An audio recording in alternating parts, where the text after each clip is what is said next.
Brought to you by V-Guard, co-powered by Sensodyne and Vimal. बोलो जुबां केसरी।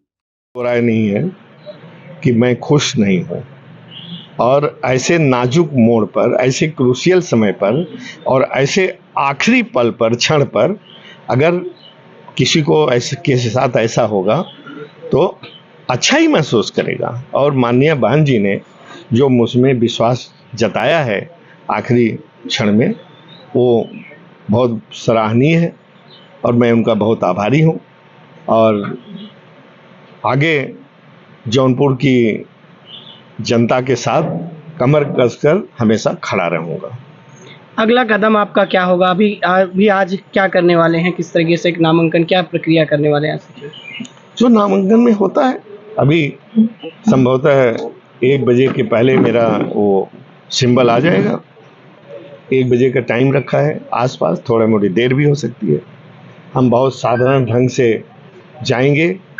वैसे तो मेरे को टाइम बहुत कम मिला कि मैं बहुत फौज फाटा जुटाऊं, सैकड़ों 150 गाड़ियां, लेकिन अगर टाइम भी होता तो भी मैं नहीं जुटाता, क्योंकि मैं बहुत सरल और बहुत साधारण ढंग से अपने नॉमिनेशन को करना चाहता हूं, और जौनपुर की जनता को इस बात को भी समझना चाहिए।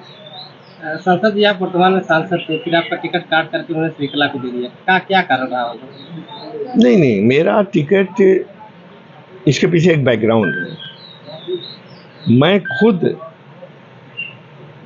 चुनाव लड़ने का इच्छुक नहीं था। आप लोगों ने अभी कुछ महीने पहले मेरा प्रेस कॉन्फ्रेंस किया था और मैंने खुलेआम सरेआम डिक्लेयर किया था कि मैं अगला चुनाव नहीं लड़ूंगा, बशर्ते कि यदि कोई आदमी मुझ पर भरोसा इतना जताए कि जोर देकर कहे कि चुनाव लड़ना है। बीच में कहीं कुछ एक किसी ने भरोसा दिया था, लेकिन वो भरोसे पर मैं तैयार भी हो गया था मन ही मन, और काफ़ी अंदरूनी तैयारी भी की थी, लेकिन वो भरोसा मेरा टूट गया। क्या घटनाक्रम हुआ जो आपको एकाएक टिकट मिल गया? कैसे हुआ ये सब, और क्या करते हो? ये घटनाक्रम जानना। नहीं, घटनाक्रम की जहाँ तक बात है, कोई घटनाक्रम नहीं हुआ। अगर आप मुझे विश्वास करते हैं, हर बात मैं सही बोलता हूँ। मैंने कहीं किसी को सिफारिश नहीं की कि मुझे टिकट दिया जाए।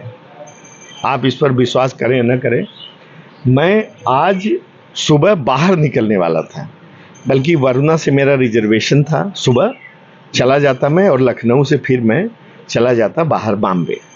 लखनऊ में कुछ काम था, लेकिन रात को मैं इसलिए जल्दी सो गया था कि 5 बजे उठ करके ट्रेन पकड़ूं। तो मुझे रात को माननीय बहन जी का टेलीफोन आया कि तुम्हें चुनाव लड़ाना चाहती हूँ, तैयार हो? हमने कहा अगर आपका आदेश है तो मैं एकदम तैयार हूँ। और आज मैंने आगे का प्रोग्राम अपना कैंसिल करके, ये बहुत चांस के संयोग की बात है। बसपा को बीजेपी की बी टीम कहते हैं लोग, और ऐन वक्त में इस तरह टिकट बदल देना, जिस तरह धनंजय सिंह आए थे, एक लहर सी लग रही थी कि बीजेपी का वोट कट रहा है। आप क्या लगता है, आप भी काट पाएंगे? आप कहते हैं, लोग कहते होंगे, लेकिन मैं तो ऐसा नहीं मानता। ठीक है, बसपा पिछली बार भी मैंने जीत दर्ज की थी जौनपुर की जनता की बदौलत, सपा गठबंधन। हाँ, और देखिए, मैं कहता हूं कि इस बार भी एक ज्योतिषी की भविष्यवाणी है कि अगला एमपी, वो महीनों पहले कह दिया था कि अगला एमपी जौनपुर का आपको ही होना है, देख करके। तो मैंने कहा जब मुझे टिकट ही नहीं मिला तो मैं एमपी कैसे होऊंगा?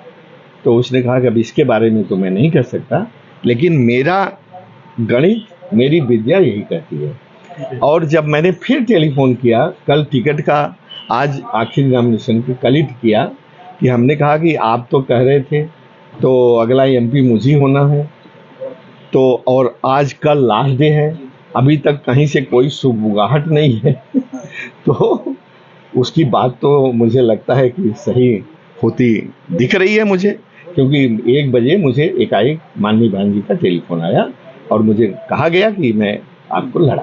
श्रीकला का टिकट कटा, कितना नफा नुकसान आपको मिल पाएगा इससे अचानक? अब इससे क्या हम असेसमेंट अभी कर पाएंगे कि उनका टिकट करने से मुझे तो लगता है कि आपको सब लोग guideline करके उनको टिकट दिया गया मुझे था, तो लगता है कि सब लोग मेरे साथ ही रहेंगे।